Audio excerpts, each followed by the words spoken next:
Dear students, आज का जो हमारा लेक्चर है वो एडजेक्टिव के बारे में है। एडजेक्टिव का मतलब क्या है? Added to. एडजेक्टिव का मतलब क्या है? Added to. अब इसका मतलब ये है कि ये जो वर्ड्स होते हैं एडजेक्टिव्स, ये या तो नाउन के साथ ऐड किए जाते हैं या वर्ब के साथ ऐड किए जाते हैं, हेल्पिंग वर्ब के साथ ऐड किए जाते हैं। तो ये एडिशनल होते हैं, ठीक है, जिनको हम ऐड करते हैं। इसी वजह से इसका नाम भी एडजेक्टिव है, यानी ऐड टू या एडेड टू, ठीक है। तो ये वर्ब, नाउन और हेल्पिंग वर्ब इससे पहले या बाद में ऐड किए जाते हैं। अब आज के लेक्चर के जो हमारे लर्निंग आउटकम्स हैं, यानी इस लेक्चर के दौरान हमने क्या क्या पढ़ना है, सबसे पहले तो हमने बात करनी है डिग्रीज ऑफ एडजेक्टिव, ठीक है। ये टॉपिक हम 2 लेक्चर्स के अंदर कवर करेंगे।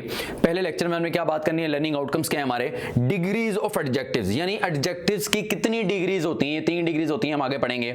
उसके बाद एडजेक्टिव्स के यूजेज क्या हैं, कि कैसे यूज किया जाता है उन एडजेक्टिव्स को। उसके बाद पोजेसिव एडजेक्टिव्स किनको कहते हैं। उसके बाद हमने बात करनी है फॉल्टी कंपैरिजन के अंदर एडजेक्टिव किस तरह यूज कर सकते होते हैं। उसके बाद जब 2 क्वालिटीज को कंपेयर किया जाता है तो हम कैसे एडजेक्टिव्स को यूज करते हैं। उसके बाद एडजेक्टिव्स का ऑर्डर क्या होता है, कि किस तरह एडजेक्टिव्स को हमने प्लेस करना होता है, पहले किस तरह का एडजेक्टिव होगा, फिर किस तरह का एडजेक्टिव लगाएंगे तरतीब से। उसके बाद एडजेक्टिव और पंक्चुएशन आपस में किस तरह रिलेटेड होती हैं, कि जहां एडजेक्टिव यूज हो तो वहां कैसे पंक्चुएट करते होते हैं हम। और उसके बाद हम बात करेंगे, कुछ रूल्स होंगे।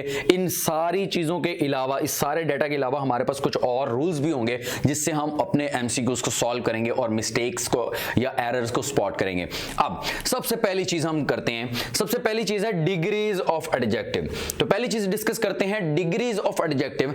अगर डिग्रीज की बात करें तो हमारे पास 3 डिग्रीज होती हैं, first degree, second degree, third degree. First degree का दूसरा नाम है एब्सोल्यूट डिग्री, सेकंड डिग्री का दूसरा नाम है कंपैरेटिव डिग्री, थर्ड डिग्री का जो दूसरा नाम है वो क्या है, सुपरलेटिव डिग्री।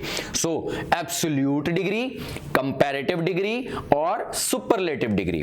अब एब्सोल्यूट फर्स्ट डिग्री क्या है, जैसे अगर मैं यहां पे लिखता हूं गुड, तो ये फर्स्ट डिग्री है, ये एब्सोल्यूट है। इसकी सेकंड डिग्री क्या होगी, बेटर, और थर्ड डिग्री क्या होगी, best. So good, better, best. तो गुड जो है ये क्या है, फर्स्ट डिग्री है, एब्सोल्यूट डिग्री है। बेटर जो है ये सेकंड डिग्री है, कंपैरेटिव डिग्री है।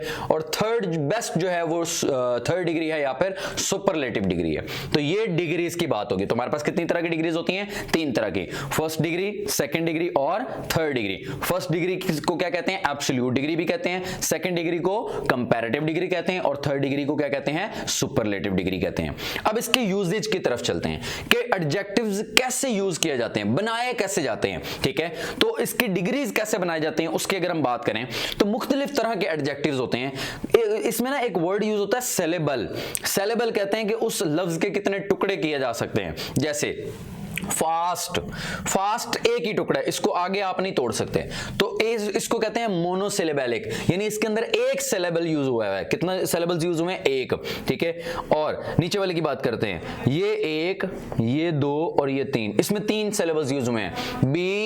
ब्यूटीफुल, ब्यूटीफुल जो है ये 3 सिलेबल्स इसके अंदर है, ब्यूटीफुल। तो ये 3 सिलेबल्स हैं। इनको हम किस तरह इनके डिग्रीज बनाते हैं वो हम पढ़ेंगे। उसके बाद कुछ ऐसी होती हैं, इनको इर्रेगुलर एडजेक्टिव्स कहते हैं, यानी ये रेगुलर नहीं होती, इनकी तीनों डिग्रीज ये अलग अलग होती हैं, ठीक है। तो ये 3 तरह की हमारे पास एडजेक्टिव्स हो सकते हैं, फर्स्ट, सेकंड और थर्ड। फर्स्ट टाइप क्या है, जो मोनोसिलेबलिक होते हैं, उसको कैसे बनाया जाता है। मोनोसिलेबलिक की फर्स्ट डिग्री अगर हमने उससे सेकंड डिग्री बनानी है तो उसके आगे क्या लगा देते हैं, ER लगा देते हैं, ठीक है। जैसे फास्ट, फास्टर, फास्टेस्ट, ठीक है। टॉल, टॉलर, टॉलेस्ट, ठीक है। तो फर्स्ट जो मोनोसिलेबलिक होते हैं उनकी सेकंड डिग्री बनाने के लिए ER लगाते हैं, यानी टॉल है तो टॉलर, और अगर थर्ड डिग्री बनानी है तो EST ऐड करते हैं, यानी tallest. So fast, faster, fastest, tall, taller, tallest. ये किसकी बात हो रही है, जिनका सिलेबल कितने हो, एक, सिंगल सिलेबल हो, और मोनोसिलेबलिक उनको कहते हैं। अब अगर एक से ज्यादा सिलेबल हो, जिनको मल्टी सिलेबलिक वर्ड्स कहते हैं, उनके साथ कैसे किया जाता है उनकी डिग्रीज कैसे बनाई जाती हैं। जैसे ब्यूटीफुल, तो इसकी डिग्रीज कैसे बनाएंगे, मोर ब्यूटीफुल, मोस्ट ब्यूटीफुल। तो सेकंड डिग्री बनाने के लिए क्या ऐड करते हैं, मोर, और सेकंड डिग्री बनाने के लिए क्या, थर्ड डिग्री बनाने के लिए क्या करते हैं, मोस्ट। तो ये डिग्रीज इस तरह बनाई जाती हैं कि मोनोसिलेबलिक का तो ER और EST लगा देंगे, और अगर मल्टी सिलेबलिक है यानी एक से ज्यादा सिलेबल्स हैं तो मोर और मोस्ट लगा देंगे। So beautiful, more beautiful, most beautiful. Intelligent, more intelligent, most intelligent. इसी तरह कुछ हमारे पास ऐसी एडजेक्टिव्स होती हैं जो इर्रेगुलर होती हैं, मतलब यह है कि उनकी तीनों ही डिग्रीज अलग अलग होती हैं। जैसे good, better, best, bad, worse, worst, ठीक है। तो बैड, वर्स, वर्स्ट तीनों वर्ड्स डिफरेंट हैं, ठीक है। तो जो इर्रेगुलर, इनको क्या कहते हैं, इर्रेगुलर एडजेक्टिव्स कहते हैं। तो ये दो चीजें हमने कवर कर ली हैं। यहां पे डिग्रीज की बात कर ली कि 3 डिग्रीज होती हैं, फर्स्ट, सेकंड और थर्ड, यानी एब्सोल्यूट, कंपैरेटिव और सुपरलेटिव डिग्री। यूजेस की हमने बात कर ली कि मोनोसिलेबलिक कुछ एडजेक्टिव्स होते हैं, कुछ मल्टीसिलेबलिक होते हैं और कुछ इर्रेगुलर एडजेक्टिव्स होते हैं। जो मोनोसिलेबलिक होते हैं उनके अंदर ER और EST ऐड करके सेकंड थर्ड बनाई जाती है, यानी फास्टर, फास्टेस्ट। जो मल्टीसिलेबलिक होते हैं उनके साथ मोर और मोस्ट लगाया जाता है, और जो इर्रेगुलर होती हैं वो याद करनी होती हैं, उनके तीनों ही जो हमारे पास डिग्रीज हैं वो डिफरेंट होती हैं, यानी बैड, वर्स और वर्स्ट। तो हमने डिग्रीज ऑफ एडजेक्टिव्स की भी बात कर ली कि एडजेक्टिव्स की 3 डिग्रीज होती हैं। एडजेक्टिव्स के यूजेज भी हमने पढ़ लिया कि किस तरह हम उनको बनाते हैं, कि मोनोसिलेबलिक एडजेक्टिव्स किस तरह हम बनाते हैं। उसके बाद मल्टीसिलेबलिक जो होते हैं उनको हम किस तरह बनाते हैं, मोर और मोस्ट लगाते हैं। और जो इर्रेगुलर हमारे पास एडजेक्टिव्स होते हैं जैसे बैड, वर्स, वर्स्ट, वो हम इस तरह बनाते हैं, उनको याद करना होता है। अब आगे हम देखते हैं कि कुछ पोजेसिव एडजेक्टिव्स होते हैं वो कैसे यूज किए जाते हैं। तो पोजेसिव एडजेक्टिव्स की अगर हम बात करें तो ये हमारे पास पोजेसिव एडजेक्टिव्स के तौर पे यूज होते हैं my, our, your, their, her, his, it's.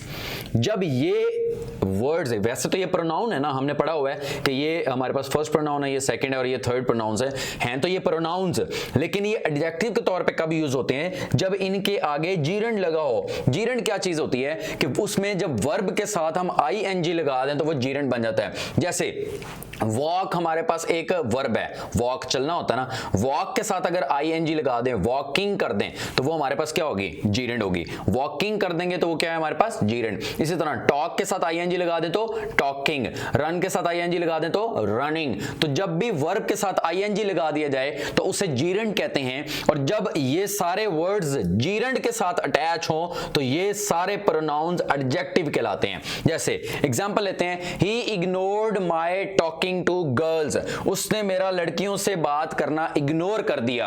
अब यहां पे देखें कि ये इसमें टॉकिंग का वर्ड यूज हुआ है, जीरंड आ गया ना कि टॉक प्लस ING, तो ये टॉक वर्ब है और उसके साथ ING लगा हुआ है, जीरंड आ गया, और जीरंड से पहले क्या लगा हुआ है, माय। इसका मतलब ये एडजेक्टिव सही लगा हुआ है, ठीक है, कि जब एडजेक्टिव लगेगा तो वो जीरंड से पहले लगेगा। ऐसे नहीं आएगा he ignored talking my to girls, गलत हो जाएगा।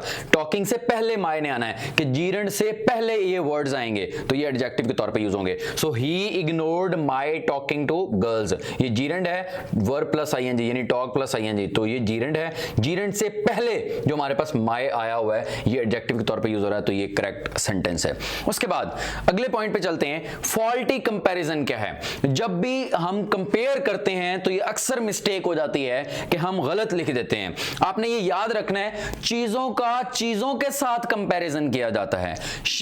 जो लोग होते हैं लोगों का लोगों के साथ कंपैरिजन किया जाता है। जैसे यहां पे बात करते हैं, Ali's shirt is nicer than Ahmad.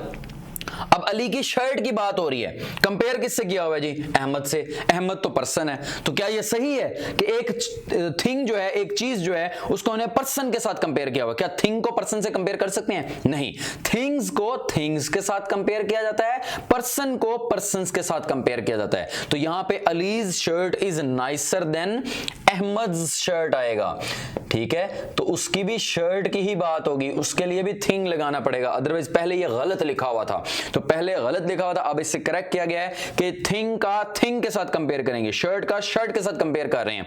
और पर्सन होता अली का कंपैरिजन करते तो अहमद के साथ होता, उसकी शर्ट का कर रहे हैं तो उसकी शर्ट के साथ ही कंपैरिजन करेंगे। तो ये फॉल्टी कंपैरिजन से बचना है हमने, थिंग्स का थिंग्स के साथ कंपैरिजन करना है और पर्सन्स का पर्सन्स के साथ कंपैरिजन करना है। आगे वो कहता है जब हम टू क्वालिटीज का कंपैरिजन करें, ऐसी दो क्वालिटीज का हम कंपैरिजन करें, तो उसके लिए हम क्या रूल अप्लाई करते हैं कि मोर के साथ फर्स्ट डिग्री लगाते हैं। मोर के साथ क्या लगाते हैं? First degree. जब भी हमने दो क्वालिटीज का कंपैरिजन करना है तो मोर के साथ फर्स्ट डिग्री लगाते हैं। जैसे he is more generous than rich, ठीक है, he is more generous than rich. अब यहां पे देखें, ये रिच का जनरस के साथ क्या हो रहा है? कंपैरिजन। दो क्वालिटीज है ना, सखी होना भी एक क्वालिटी है, अमीर होना भी एक क्वालिटी है, तो जनरस का रिच के साथ कंपैरिजन हो रहा है। और वो कहता है जब दो क्वालिटी, ये दोनों क्वालिटीज है ना, जब दो क्वालिटीज का कंपैरिजन हो रहा हो तो मोर के साथ फर्स्ट डिग्री लगाते हैं। तो ये मोर लगा दी हमने, आगे उसकी फर्स्ट डिग्री लगा दी, ठीक है। So more generous, so he is more generous than rich. तो जब दो क्वालिटीज, ये दो क्वालिटीज हैं, जब दो क्वालिटीज का कंपैरिजन हो, जब दो क्वालिटीज का कंपैरिजन हो तो मोर प्लस फर्स्ट डिग्री लगाते होते हैं, ठीक है। आगे बहुत इंपॉर्टेंट बात जो अब हम करने जा रहे हैं, यहां तक हमने कर लिया कि जब दो क्वालिटीज का कंपैरिजन किया जाता है तो मोर प्लस फर्स्ट डिग्री लगाते हैं। आगे जो बात है ये बहुत इंपॉर्टेंट है कि एडजेक्टिव्स का ऑर्डर क्या होता है। कि जब एडजेक्टिव सेंटेंस के अंदर हम यूज करते हैं तो उसका ऑर्डर क्या होता है, बहुत इंपॉर्टेंट है। तो इसकी जो निमोनिक है वो क्या है? ओसास कॉम्प। क्या निमोनिक है? ओसास कॉम्प, ये इसका निमोनिक है। ये आपने याद रखना है, जब भी एडजेक्टिव्स, एक से ज्यादा एडजेक्टिव्स या दो से ज्यादा या तीन से ज्यादा, जितने मर्जी उसने एडजेक्टिव्स लगाए हों, हमने उसकी तरतीब क्या रखनी है, वो तरतीब हमें पता होनी चाहिए। और उसके लिए निमोनिक है OSAS COMP. O for opinion, S for size, A for age, S for shape, C for color, O for origin, M for material, P for purpose। अब ओपिनियन में एडजेक्टिव कैसे हो सकता है? मेरा ओपिनियन है कि वो अच्छा है, गुड या फिर बैड हो सकता है। साइज कैसा होता है? स्मॉल या फिर लार्ज हो सकता है। एज क्या होती है? न्यू एज का होता है या फिर ओल्ड एज का होता है, ठीक है। शेप कैसी हो सकती है? सर्कुलर, स्क्वायर, रेक्टेंगल, ट्रायंगल, कोई भी हो सकती है। कलर क्या है? Red, black, blue.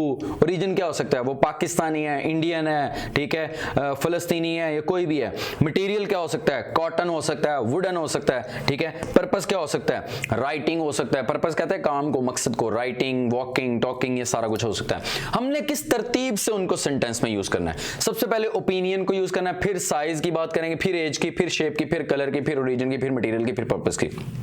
एग्जांपल लेते हैं, वो कहता है she put on her old brown coat. अब ओल्ड ब्राउन कोट, या फिर यहां पे लिख सकते हैं कि ओल्ड ब्राउन लेदर कोट लिख लें, ठीक है, ओल्ड ब्राउन लेदर कोट। अब यहां पे देखें, तीन एडजेक्टिव्स यूज हुए हैं, ओल्ड, ब्राउन और लेदर कोट। अब सबसे पहले बात करेंगे ओल्ड की। तो ओल्ड क्या है? एज। एज पहले आ रही है, सही है। उसके बाद क्या लिखा हुआ है? ब्राउन। तो कलर है ना ब्राउन, तो एज के बाद आएगी ना बारी कलर की, तो इसका मतलब ठीक है कि कलर एज के बाद लिखा हुआ है उसने। उसके बाद लेदर कोट, लेदर क्या है? मटेरियल है, तो मटेरियल उसके बाद है। तो सबसे पहले उसने एज लिखी हुई है, सही है। उसके बाद उसने कलर लिखा हुआ है, और कलर का नंबर एज के बाद ही आता है, ठीक है। उसके बाद उसने मटेरियल लिखा हुआ है, और मटेरियल का इन दोनों के बाद नंबर आता है। इसका मतलब है ये सेंटेंस करेक्ट है कि उसने तरतीब रखी हुई है, ओल्ड ब्राउन लेदर कोट। पहले एज की बात किया, फिर कलर की बात की, और फिर उसने मटेरियल की बात किया है। तो ये हमारे पास ऑर्डर ऑफ एडजेक्टिव है, और ये बहुत इंपॉर्टेंट रूल है कि किस तरह हमने एडजेक्टिव्स को यूज करना है तरतीब से। पहले ओपिनियन के बारे में, फिर साइज के बारे में, OSAS COMP, opinion, size, age, shape, colour, origin, material और पर्पस। ये हमारे पास तरतीब है, और इस सेंटेंस में उसने तरतीब को फॉलो किया हुआ है। पहले एज, फिर उसने कलर, और फिर वो आया है मटेरियल पे। तो ये तरतीब से वो चल रहा है, इसका मतलब हमारा सेंटेंस क्या है? करेक्ट है। 64th जो है वो है ग्लिसनिंग, ठीक है। ग्लिसनिंग जो हमारे पास वर्ड है ये एक एडजेक्टिव है, और ग्लिसनिंग का मतलब है चमकते हुए, ठीक है। ग्लिसनिंग का क्या मतलब है? चमकते हुए, ठीक है। अब इसके सिनोनिम्स की बात करें तो ग्लीमिंग, स्पार्कलिंग, जैसे स्पार्कली होता है ना वैसे ही, glittering, all that glitters is not gold, हर चमकने वाली चीज़ सोना नहीं होती, ठीक है। तो इसी तरह ये ग्लिटरिंग, चमक रही है। ग्लिमरिंग, फ्लैशिंग, फ्लैश ऑन होती है ना मोबाइल की, तो वो भी चमक होती है, ठीक है। फ्लैशिंग, ग्लोइंग, ग्लो करना, ये भी चमक है, ठीक है। तो 64th वर्ड जो हमारे पास है ग्लिसनिंग। ग्लिसनिंग एक एडजेक्टिव है, और इसका उर्दू में मतलब क्या है? चमकते हुए। जैसे रात के टाइम सितारे चमकते हुए नजर आते हैं, ग्लिसनिंग नजर आते हैं, ठीक है। ये डायग्राम नजर आ रहे हैं, सारे चमक रहे हैं, ये सितारे क्या कर रहे हैं, चमक रहे हैं, ये नीचे भी चमक रहे हैं समंदर के पानी के साथ, ठीक है। तो यहाँ पे देखें तो ग्लिस्टनिंग के जो मोस्ट अप्रोप्रिएट सिनोनिम्स हैं वो क्या हैं, ग्लो कर रहे हैं, ग्लोइंग, फ्लैशिंग, ग्लिटरिंग, स्पार्कलिंग, ठीक है। तो ये ग्लिस्टनिंग के सिनोनिम्स है।